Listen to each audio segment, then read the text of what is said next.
Bonjour et bienvenue sur ce nouveau podcast de l'atelier Centulia.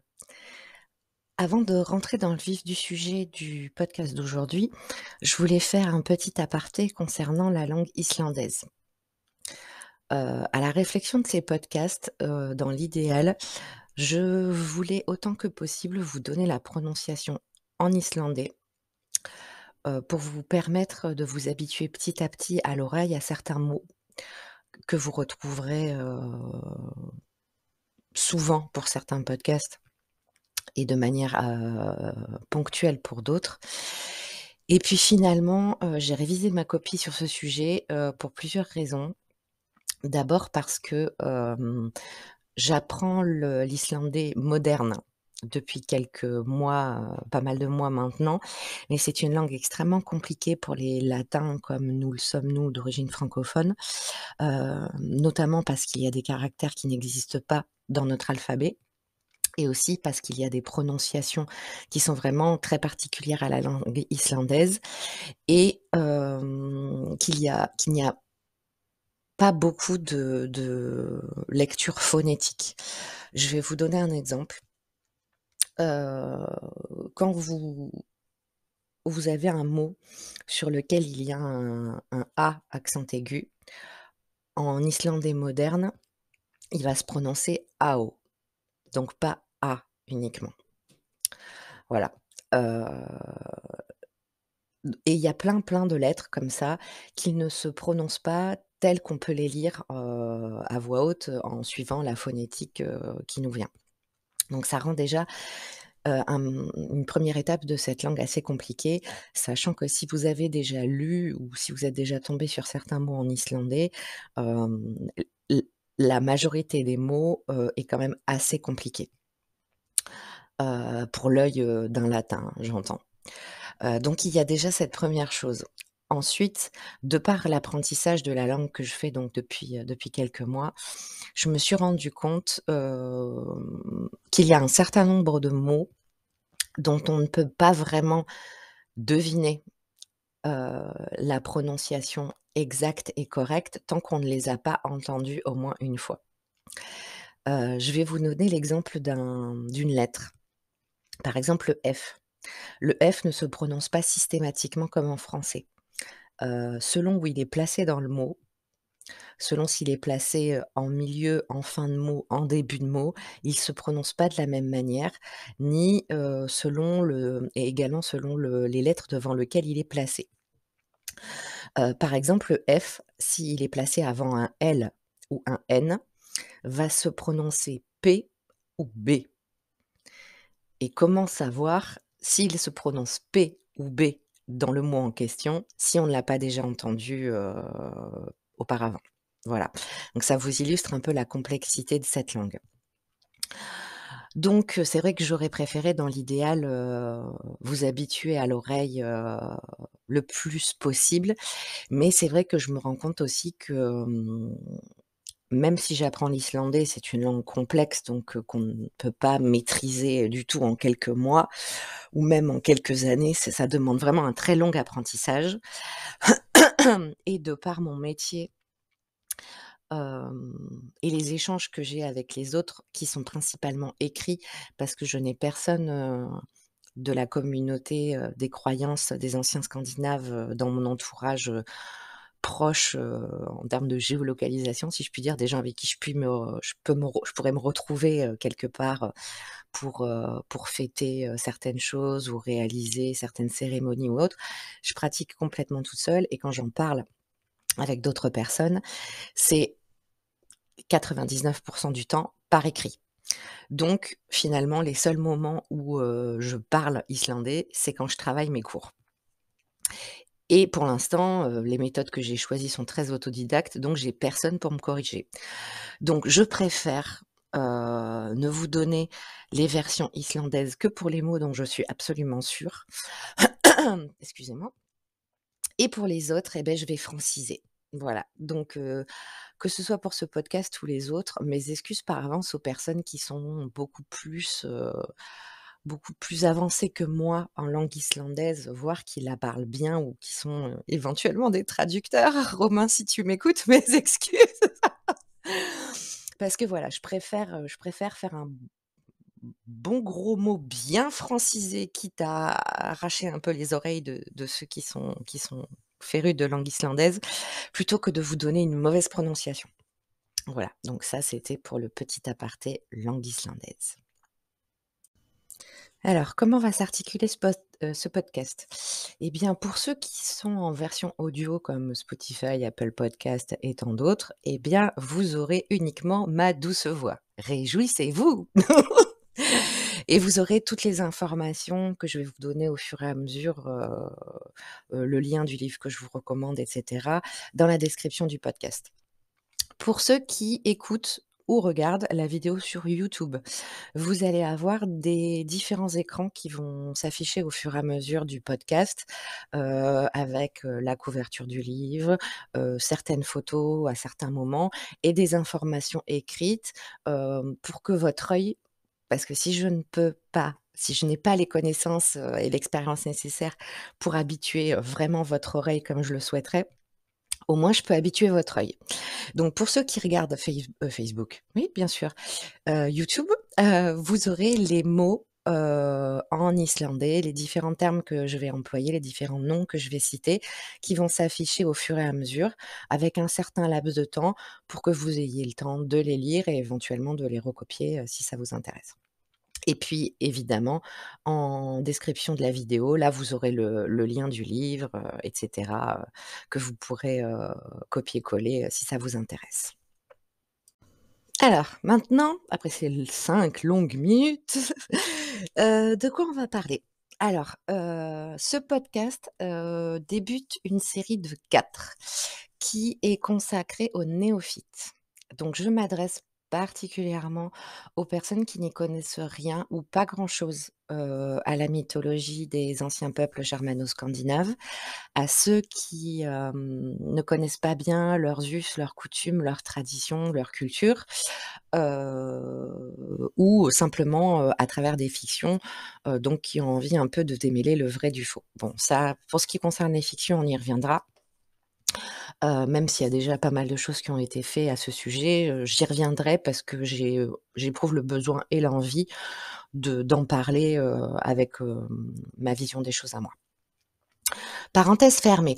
Donc, si vous vous y connaissez déjà en mythologie, et que vous avez déjà lu pas mal de choses, évidemment, je ne vais pas vous mettre à la porte. Vous êtes tout à fait libre d'écouter ce podcast, mais c'est vrai que vous risquez, enfin, ça va enfoncer des portes ouvertes, vous concernant. Vous risquez déjà de savoir tout ce dont je vais parler. Hem, mais comme je vous l'ai expliqué, enfin, comme je vous l'explique dans le descriptif de la chaîne, cette chaîne est née parce que, j'ai très souvent et j'entends encore très souvent, que ce soit des gens qui viennent me voir en privé ou des discussions en public, des gens qui ont très envie de s'intéresser à cette mythologie-là, mais qui savent pas par quel bout la prendre, qui trouvent que c'est extrêmement compliqué et de fait, oui, elle peut être extrêmement compliquée. Déjà la langue, voilà, comme on en parlait juste avant, la langue est compliquée. Et si vous vous intéressez à une culture, une tradition, une mythologie, quelle qu'elle soit et où qu'elle soit de par le monde, vous aurez toujours, des noms, des lieux, voire des noms d'objets, dans la langue originale, dans les textes, que vous aurez à lire. Parce que si vous vous intéressez à ce genre de mythologie, il ne suffit pas, à mon sens, d'écouter des podcasts comme le mien. Oui, là, je me tire une balle dans le pied. Non, je suis honnête, en fait. Regarder des vidéos, des youtubeurs ou autres qui peuvent être extrêmement pédagogiques et c'est aussi le but de cette chaîne donc je vais pas cracher dans la soupe, hein, pas du tout. Mais voilà, regarder des fictions, regarder des films, regarder des documentaires, écouter des podcasts, c'est très bien. C'est vraiment très bien et je vous encourage vraiment vivement à le faire parce que c'est ludique et ça peut vous amener plein de compléments, de connaissances très intéressants. Mais ça ne suffit pas. Si vous voulez vraiment vous intéresser, à la mythologie d'un peuple en particulier et aux traditions de ces anciens peuples, vous devez lire. Vous devez lire les textes sacrés, vous devez lire les textes anciens qui nous sont parvenus aujourd'hui. Et dans tous les textes, quelle que soit la religion ou la spiritualité ou la tradition concernée, vous aurez toujours donc des mots de la langue en question dans le texte. Or, pour certaines traditions, certaines cultures et selon les pays et les langages, c'est accessible au latin que nous sommes. Pour d'autres, comme c'est le cas des textes en germano-scandinave, c'est des langues qui sont vraiment éloignées de la nôtre et qui sont beaucoup plus difficiles d'accès et d'abord, donc comme on en parlait au début de ce podcast. Donc ça peut aussi dissuader et c'est vrai que la mythologie germano-scandinave est extrêmement dense. On ne sait pas forcément trop par où aller, quel cheminement prendre, quels sont les livres, qu'il faut lire et parfois je me retrouve confrontée à des gens qui me contactent en me disant: «J'ai lu tel ou tel livre, j'ai rien compris». Ah bah, ouais, c'est sûr, parce que ce sont des livres qui sont très intéressants, de fait, mais qui sont vraiment pour un public averti, plus avancé et qui ont un niveau de difficulté qui est énorme. Je vais en citer un qui, si là j'ai des personnes, qui s'y connaissent bien et qui apprécient déjà depuis longtemps, cette mythologie et ces peuples-là, vont sans doute hurler en m'entendant dire ça. Mais par exemple, là les je vais vous conseiller 4 livres à lire dans l'ordre des podcasts et il y a une bonne raison à tout ça, donc je vous expliquerai. Je vous avancerai mes arguments et tout ça. Mais, par exemple, dans ces 4 livres, il n'y a pas l'Edda poétique de Régis Boyer. Voilà. Donc pour ceux qui ne connaissent pas Régis Boyer, c'est un monsieur qui est décédé depuis, alors je ne sais plus trop en quelle année il est décédé, mais il est mort il y a quelques années. C'est, notre plus brillant, et connu, hem, spécialiste, des mythologies scandinaves et de la langue islandaise en France. Ce monsieur est l'auteur d'un nombre de livres totalement incalculable sur la mythologie nordique. Il a traduit énormément de textes et on lui doit beaucoup, vraiment, parce que, il a notamment traduit un certain nombre de textes, qui ne sont disponibles que dans sa version à lui, en français. Et on n'est pas tous des bilingues, anglais pour pouvoir aller chercher d'autres traductions ou d'autres livres, traduits, du vieil islandais vers l'anglais. Donc on lui doit quand même beaucoup à ce monsieur, heu, mais si vous voulez, je ne recommanderais pas son Edda poétique aux néophytes parce que c'est beaucoup trop compliqué. Déjà, c'est un pavé, c'est un très, très, très gros pavé. Alors, il est fantastique dans la mesure où il regroupe une très grande partie des Eddas. Donc les Eddas, c'est quoi? On y vient dans quelques minutes. Mais les Eddas, si vous voulez, là, pour faire rapidement court, que vous sachiez de quoi on parle pour ceux qui n'y connaissent rien, ce sont des poèmes skaldiques, donc de la poésie, principalement islandaise, mais il y a, comment dire? Il y a du crépage du chignon à ce sujet-là, c'est-à-dire que les Eddas, peuvent être attribués, aux Danois, aux Suédois, aux Norvégiens et aux Islandais, mais pour la majorité d'entre eux, on n'en a absolument aucune certitude. Voilà. On a la certitude que le livre non, pardon, la Völuspá, dont on parlera à un autre dans un autre podcast, lui a été écrit par un poète, par un skald islandais. Donc ça, on en a la certitude au niveau archéologique et historique. Sinon, par exemple, le livre dont je vais vous parler aujourd'hui, La Vaamal, hem, les historiens sont sur «ça pourrait être norvégien». C'est d'ailleurs le terme qu'emploie Régis Boyer, dans son Edda poétique.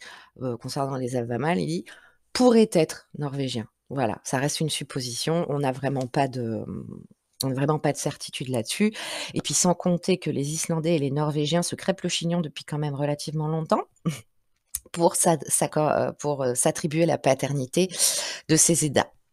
Donc toujours y allant de leurs arguments à chaque nouvelle découverte archéologique et cetera.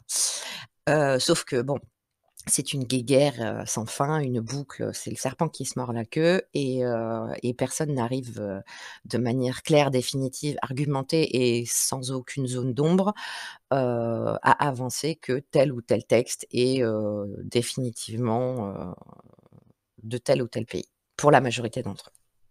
Bref, je m'égare. Donc tout ça pour dire que non, navrée, je ne recommande pas l'Edda poétique aux débutants, surtout pas en fait. L'Edda poétique de Régis Boyer, j'entends, parce que ça peut prêter à confusion. Parce que c'est un livre énorme, parce que c'est un livre très complexe, parce qu'il est énormément annoté, ce qui est une bonne chose dans la mesure où, ça vous apprend plein de choses sur les textes. Ça se contente pas juste de vous filer le texte et puis débrouillez-vous, parce que les traductions de Régis Boyer en français ne sont pas toujours abordables, clairement. Des fois, vous lisez le français, vous avez l'impression que enfin, c'est en vieux François de l'ère médiévale de je ne sais pas quel siècle, donc c'est pas forcément très abordable non plus et c'est vraiment un livre d'études. C'est un livre d'études, c'est pas un livre de chevet où vous allez apprendre petit à petit, la culture, la tradition, les mœurs, ou la mythologie, nordique tranquillement, sans que ça vous demande beaucoup de réflexion. Non, ça va vous demander des neurones, de la patience, de la réflexion et beaucoup de concentration, si vous voulez vraiment, comprendre ce livre à sa juste mesure. Donc pour les néophytes, non, je ne recommande absolument pas l'Edda poétique. Voilà.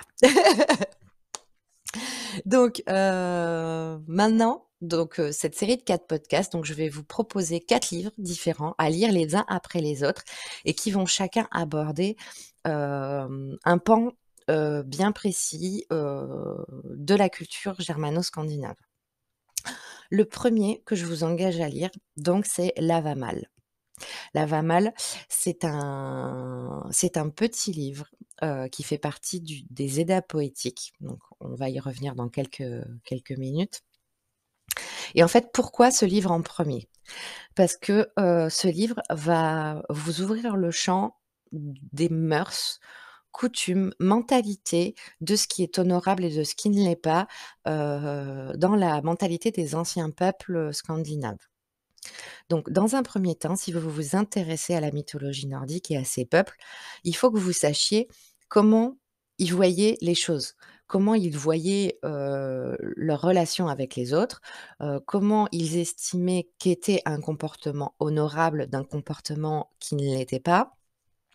Tout ça est très important parce que si dans un premier temps alors après c'est un avis très personnel, hein, mais si dans un premier temps, vous pouvez vous intéresser uniquement à la mythologie, c'est-à-dire, les dieux, les créatures mythologiques, tout ça et vous en tenir là. Oui, c'est tout à fait possible.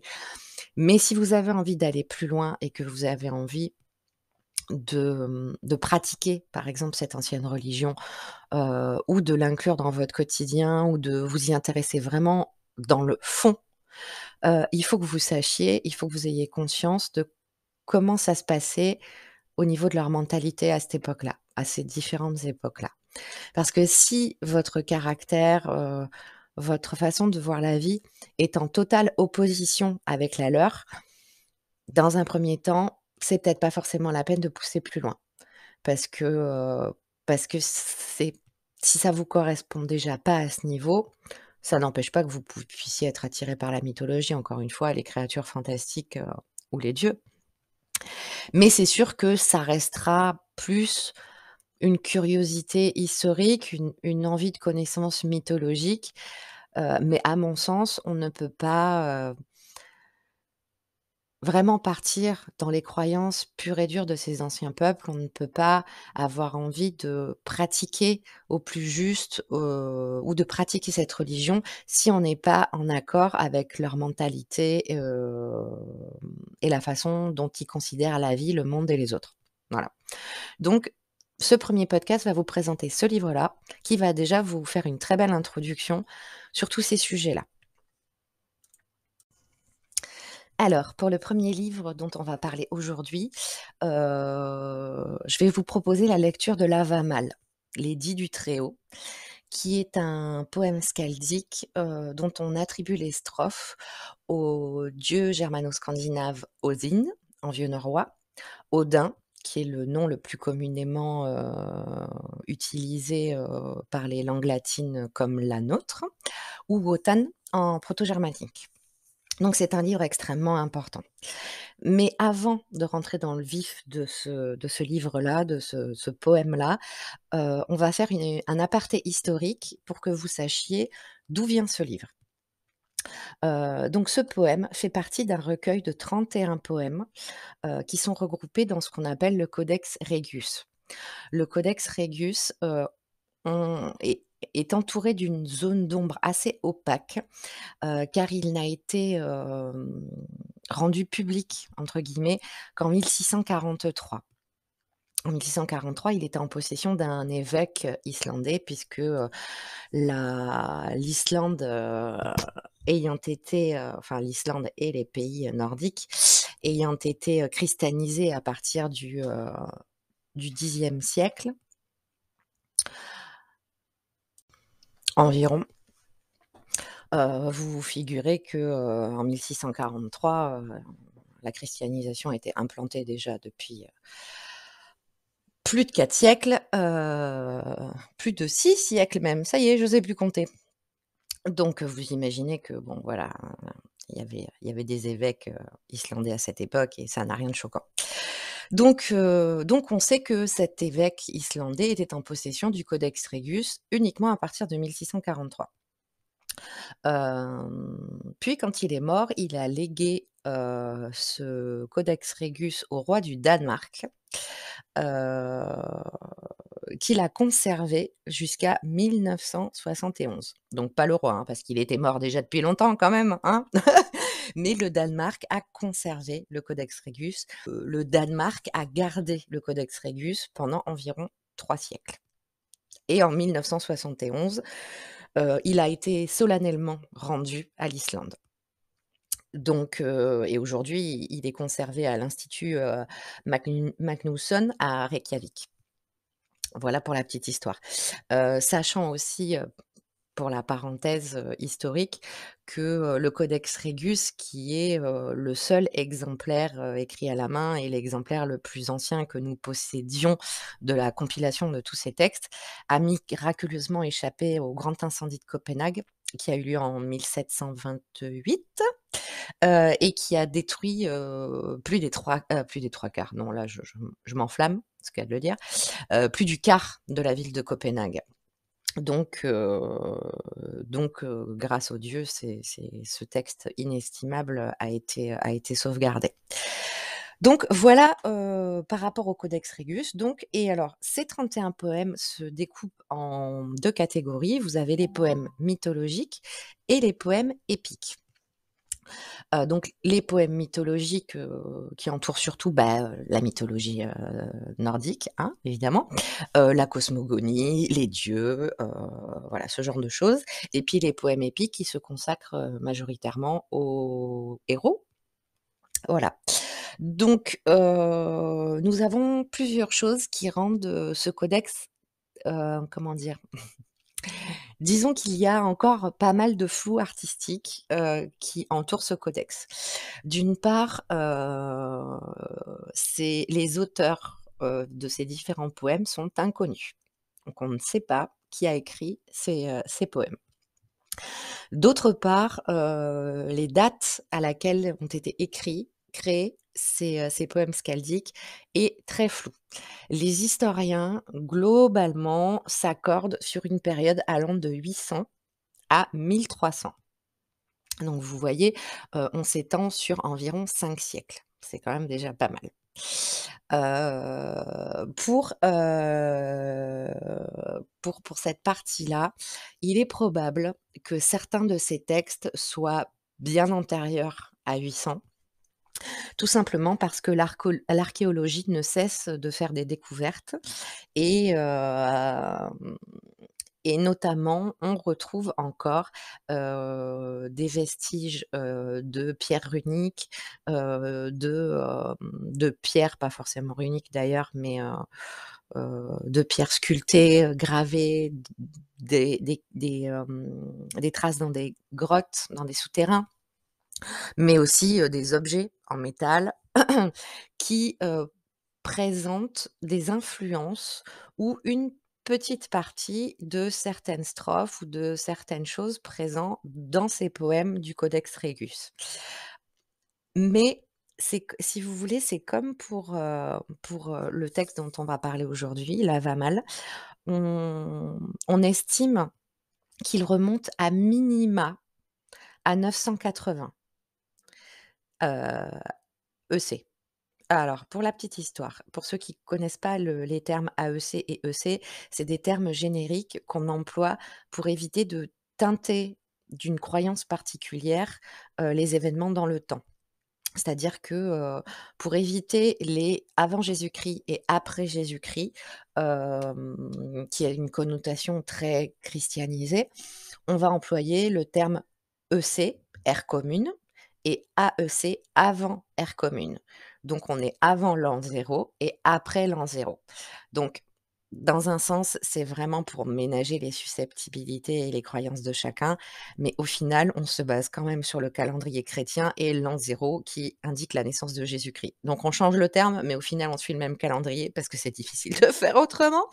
Donc bon, voilà, par souci de respecter les croyances de chacun, je dirais AEC, EC, mais bon, voilà, au final, c'est vraiment pour faire plaisir, quoi. Mmh.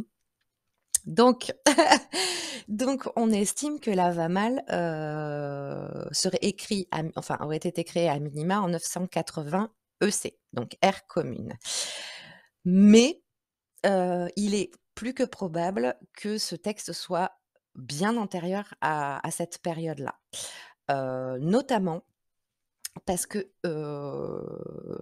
une strophe de sa première partie ou une partie de la strophe de la première partie a été reprise dans un poème skaldique du Xe siècle, hem, qui est dédié au roi norvégien, Håkon le Bon. Donc là aussi, c'est pareil, les suppositions, hypothèses, théories vont bon train. Coïncidence, il a piqué ça dans un texte qu'il avait trouvé ailleurs ou qu'il avait entendu ailleurs. Voilà, on ne sait pas trop au final. Ou influence, on ne sait pas trop. Donc peut-être que cette strophe est effectivement tirée de la Vamal, mais peut-être pas. Donc là, tous les historiens, runologues et archéologues ne sont pas d'accord sur la question. C'est ça aussi qui rend cette mythologie, compliquée, c'est que, tout le monde n'est pas toujours d'accord sur tout et c'est loin s'en faut. Donc, on a plusieurs hypothèses et plusieurs avis qui se catapultent un peu les uns les autres. Donc c'est aussi difficile de s'y retrouver, par rapport à ça. Mais le fait est que, il y a des influences de ces poèmes qu'on retrouve dans l'archéologie et dans d'autres textes qui laissent donc supposer que ce sont des textes qui sont antérieurs à la période, de départ communément admise qui est 800 EC. Et puis, il y a aussi un autre facteur qui est primordial, et qui rend aussi, les choses compliquées, parce qu'il y a eu beaucoup de pertes, c'est que pendant des siècles et des siècles, tout était en tradition orale.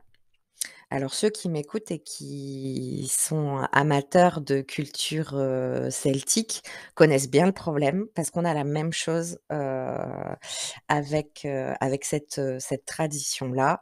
Il y a beaucoup de choses qui se sont perdues, parce que pendant des siècles et des siècles et des siècles, la tradition était majoritairement, voire exclusivement orale. Donc ça aussi, on y reviendra. C'est cette histoire de tradition orale et des textes qui nous sont parvenus aujourd'hui et de la légitimité des textes qui nous sont parvenus aujourd'hui. Mais le fait est que voilà, ça rend aussi les choses compliquées. Donc pour revenir à notre Havamal, il fait donc partie de ces recueils, du Codex Regius. Donc vous en savez déjà un peu plus sur ce sujet et nous verrons d'autres poèmes du Codex Regius dans d'autres podcasts. Alors, concernant l'Havamal, donc comme on l'a dit il y a quelques minutes, on attribue les strophes de ce poème au seigneur Odin lui-même. Donc c'est un texte très important. C'est une sorte de, mode d'emploi, à destination du petit être humain que nous sommes.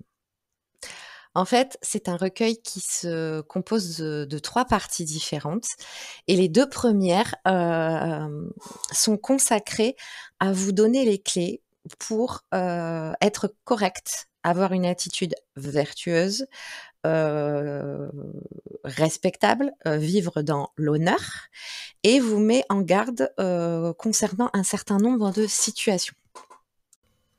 La première partie, les préceptes de l'hôte, concerne tout autant l'hôte qui reçoit que l'invité, mais aussi, des choses assez génériques, du comportement ou de l'état d'esprit qu'il n faut ou ne faut pas, avoir selon les situations ou de manière générale. Il faut savoir que chez les anciens peuples germano-scandinaves, l'hospitalité est quelque chose de primordial. Malheureusement, dans l'ère moderne dans laquelle nous vivons, l'hospitalité est quelque chose, qui se perd beaucoup et c'est vraiment regrettable parce que c'est quelque chose d'essentiel et quelque part, ça fait chuter notre, degré de solidarité de manière assez violente, pour certaines personnes et c'est vraiment dommage. Parce que ça, c'est quelque chose dans cette culture de ces peuples germano-scandinaves qui est vraiment très importante. On tend la main à celui qui n'a pas à manger, on, ouvre sa porte aux voyageurs, qui, demandent, l'hospitalité pour une nuit, en pleine nuit d'hiver. Voilà, c'est quelque chose de normal et il est extrêmement mal vu de ne pas le faire, de ne pas faire preuve d'hospitalité, de ne pas faire preuve de bienveillance, et de ne pas partager son pain avec le voyageur, qui vient de marcher toute la journée et qui a besoin de se reposer un peu avant de prendre sa route le lendemain. Donc ça, c'est vraiment des concepts essentiels. Donc c'est une sorte de petit mode d'emploi à l'usage de l'hôte et de l'invité sur les comportements qui sont acceptables et qui ne sont pas acceptables. Heu, Parce que si le concept d'hospitalité est primordial, ne pas abuser de cette hospitalité l'est tout autant. Je vous donnerai l'exemple d'une strophe qui est la 35. «L'invité ne peut séjourner éternellement. D'agréable il devient odieux s'il reste trop longtemps sous le toit du même hôte». Voilà, c'est un exemple. Ça, c'est une mise en garde. C'est, accepte l'hospitalité qu'on t'offre, mais n'en abuse pas. Tout comme c'est une mise en garde à l'adresse de l'hôte. Offre l'hospitalité, mais quelque part, si ton invité, commence à prendre un peu trop ses aises, recadre-le. Voilà. En fait, c'est, quelque part, vraiment un concept qui entoure globalement, ce peuple-là. C'est, on peut tout faire, mais agissons avec justesse. Pensons, parlons avec justesse. Voilà. Donc cette première partie, est surtout dédiée à ça. La seconde partie, l'édit de Lodfafnir, est une, est une s est une un rassemblement de strophes où le dieu Odin s'adresse donc à un autre personnage qui s'appelle Lodfafnir. Donc bon, on va pas rentrer dans les détails parce que on ne sait pas exactement qui est ce Lodfafnir, en fait. Il y a évidemment des hypothèses, des théories, des suppositions, tout ça, mais en définitive, on n'en sait rien. Donc voilà, on a un personnage, Lodfafnir, qui a la chance de recevoir directement, les conseils du seigneur Odin et toute cette partie s'articule de la même manière. Hem, Odin démarre toujours pratiquement toutes les strophes de cette partie, heu, en disant à Lodfafnir qu'il lui conseille, d'accepter ses recommandations, que, s'il lui obéit, enfin s'il obéit à ses recommandations, il en jouira et qu'elles lui seront bénéfiques. Donc tous les pratiquement toutes les strophes commencent de cette manière, par ce rappel du: «Tu as ton libre arbitre, au final tu es libre de suivre mes conseils ou de ne pas les suivre, mais je te le dis, si tu les suis, elles ne pourront être que bénéfiques». En fait, c'est un certain nombre de conseils, sur la façon, d'envisager les autres, de s'envisager soi-même. Hem, il y a aussi des mises en garde, hein. Ça, on retrouve un peu ça dans toutes les 2 parties. Des conseils avisés, des sous-entendus, des mises en garde, et des choses un peu plus fines où il faut un peu lire entre les lignes. Voilà. Je vais vous donner un exemple. La strophe 121. Donc je te conseille, Lotfafnir, d'accepter mes conseils. Tu en jouiras si tu leur obéis, et ils te seront bénéfiques si tu les suis. Ne sois jamais le premier à rompre une amitié, car le chagrin rongera ton cœur si tu n'as personne à qui parler. Voilà, ce sont des préceptes dans ce style-là, qui ne concernent pas que l'amitié, ça concerne un éventail de choses assez large, heu, afin d'améliorer son comportement, heu, d'être quelqu'un de valeur, qui vit dans l'honneur et correctement, tout autant par rapport à soi-même que par rapport aux autres. Donc voilà pour cette, 2e partie, heu et la troisième partie, c'est le Runatal. Le Runatal, le chant des runes et la partie, mystique et très spirituelle, de la Vamal.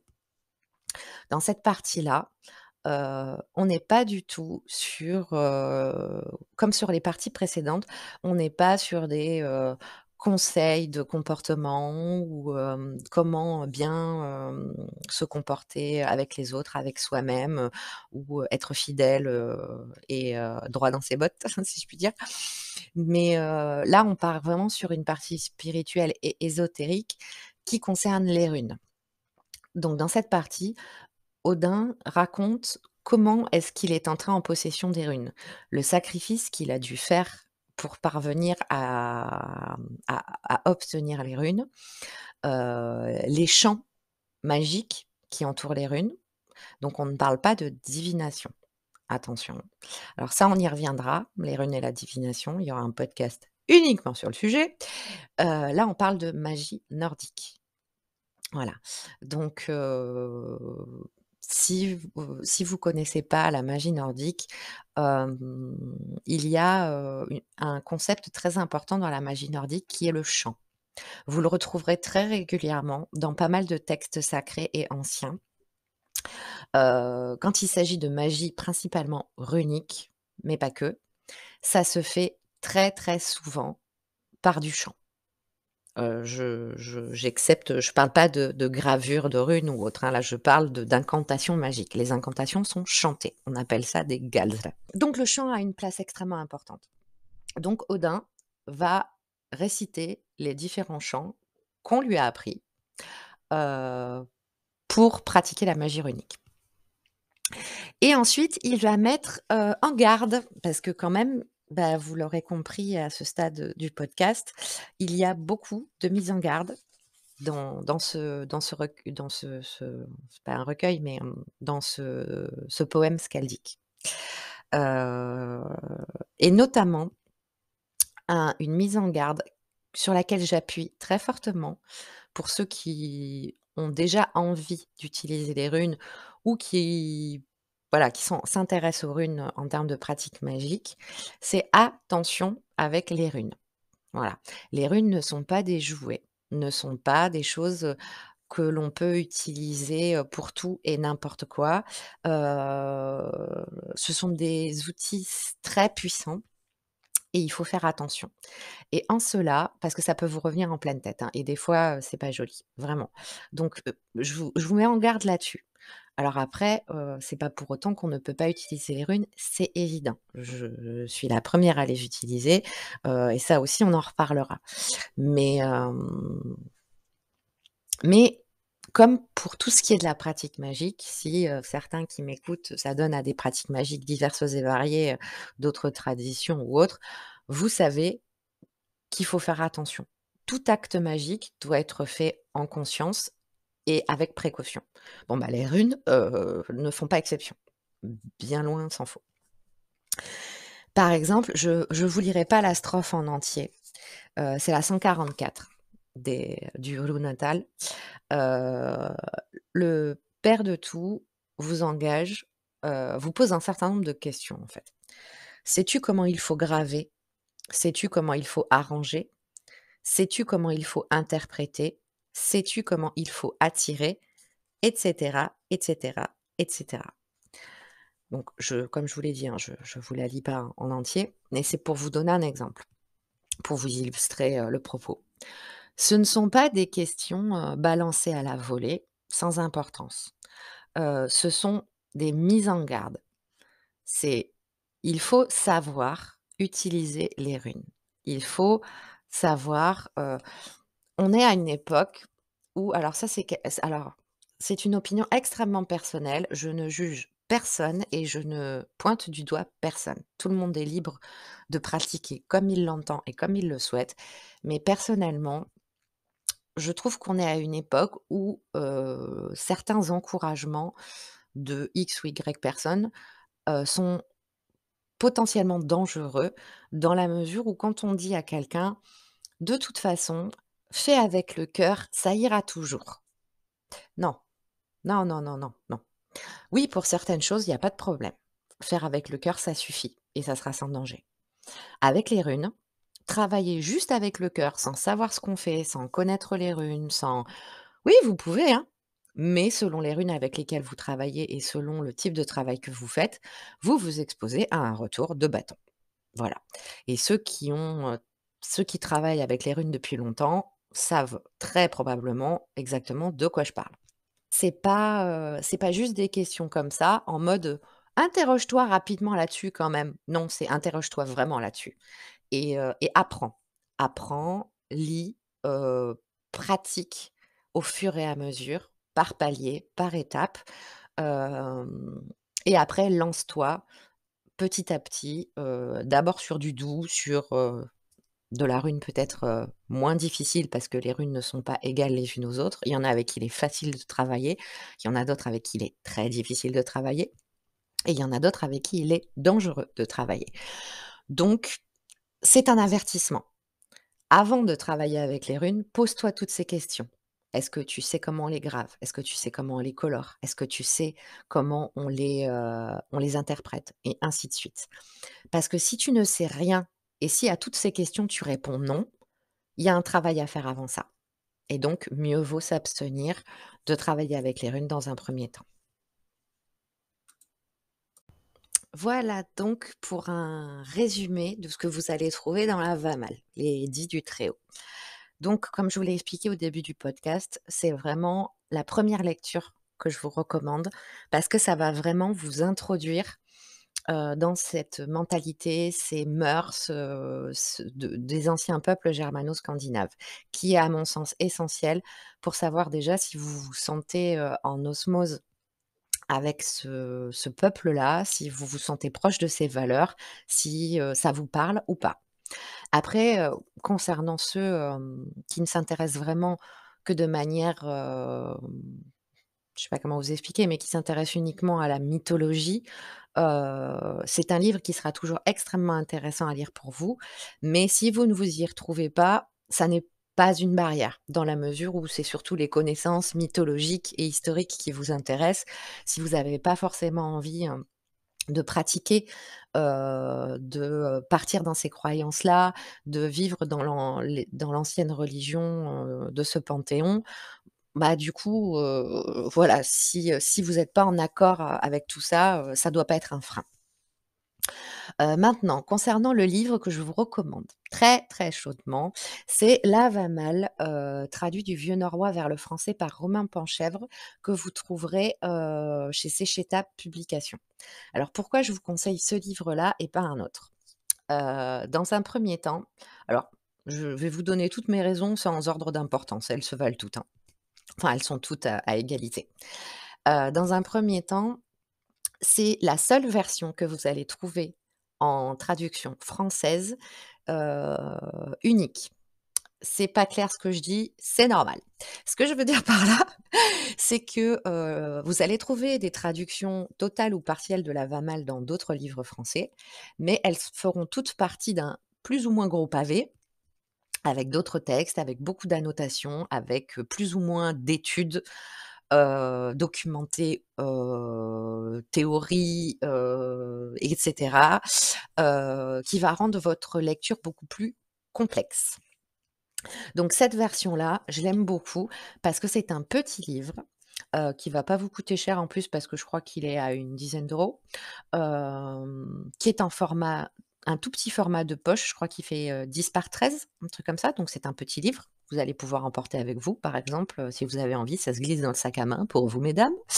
Dans la poche, messieurs, c'est peut-être un peu quand même gros, mais voilà, c'est un livre qui se transporte facilement, qui est très légèrement annoté, mais pas trop. Romain a juste, annoté surtout au début, et puis à quelques endroits du livre, quand c'est des choses qui sont un peu trop compliquées ou qui a besoin d'une petite explication, mais ça reste une petite phrase de temps en temps, donc la lecture n'est pas lourde et n'est pas complexe. Et il vous explique très bien ça au début du livre. Il a surtout axé son travail de traduction de manière à rendre le texte le plus intelligible possible, sans que vous ayez l'impression de lire du vieux François médiéval, de je ne sais pas quel siècle, et tout en restant le plus fidèle possible à la version originale, en vieux norrois. Donc ça, c'est très intéressant parce que la lecture est facile, vous allez tout à fait comprendre, quel est le sujet, de quoi on parle, heu, quels sont les conseils prodigués, les mises en garde prodiguées, sans que la traduction soit complexe ou sans une tonne 5 d'annotations ou d'arguments ou de documentation pour expliquer, avec une demi-page ou une page et demie qui vous explique, une demi-strophe. Donc ça, déjà, c'est le premier point pour lequel je vous le recommande. Son format, son tarif et la façon dont il est présenté. Et là, vous allez avoir un livre où il n'y a que la Mal dedans. Donc ça va pas vous coûter cher et ça va vous permettre déjà de mettre, un orteil dans cette mythologie-là, dans ces mœurs et ces traditions-là, avec un texte, qui est vraiment très important et très intéressant à lire et qui va vous apprendre beaucoup de choses. Ensuite, et ça c'est le petit plus, vous allez faire travailler, une maison d'édition française, une petite maison d'édition française. Donc je n'ai absolument rien du tout contre les grosses maisons d'édition, Gallimard, Fayard ou autres, parce que je travaille avec elles pour mes travaux de reliure de livres. Et l'un des 4 livres que je vais vous recommander, dans ces 4 podcasts, dédiés aux néophytes est édité chez Gallimard. Donc, j'ai vraiment rien contre ces maisons d'édition-là. Mais là, du coup, c'est le petit plus. Vous allez soutenir une petite maison d'édition française qui est spécialisée en, mythologie nordique, mais pas que d'ailleurs. Parce que si vous vous intéressez à d'autres styles de croyances et d'occultisme, si vous vous intéressez, à d'autres cultures païennes, vous allez trouver de nombreux ouvrages, c'est chez Ta Publication. Alors moi, je connais principalement, leur collection dédiée à la mythologie nordique, heu, mais de tous les auteurs, j'ai tous les auteurs qui écrivent dans cette section-là et ils sont tous fantastiques, vraiment. Que ce soit, Halfdan Rekirson ou Halfdan, j'ai failli éclater ton nom là. Ou, Atu Wolfharson, ou Romain Penchèvre, les livres sont vraiment, enfin les auteurs sont pertinents, très documentés. Ce sont des gens qui étudient la mythologie nordique depuis des décennies, qui maîtrisent vraiment leur sujet. Donc vraiment, en règle générale, je vous recommande très chaudement, cette maison d'édition. Donc pour ceux qui écoutent le podcast uniquement en version audio, vous avez toutes les informations et les liens dans le descriptif de ce podcast. Et pour ceux qui sont sur YouTube, bah, vous avez aussi tous les liens, dans la description et puis, vous avez les informations qui s'affichent, sur la vidéo. Je vous remercie d'avoir, suivi ce podcast. J'espère que vous aurez appris des choses, que vous aurez trouvé ça intéressant. N'hésitez pas à me laisser des commentaires, sur les différentes plateformes ou à m'envoyer un petit message, ça fera toujours plaisir. Et puis on se retrouve la semaine prochaine pour le deuxième podcast de cette série de 4 sur le deuxième livre que je vous recommande. Passez une très belle journée ou soirée. Prenez bien soin de vous et prenez bien soin de votre entourage. À très vite.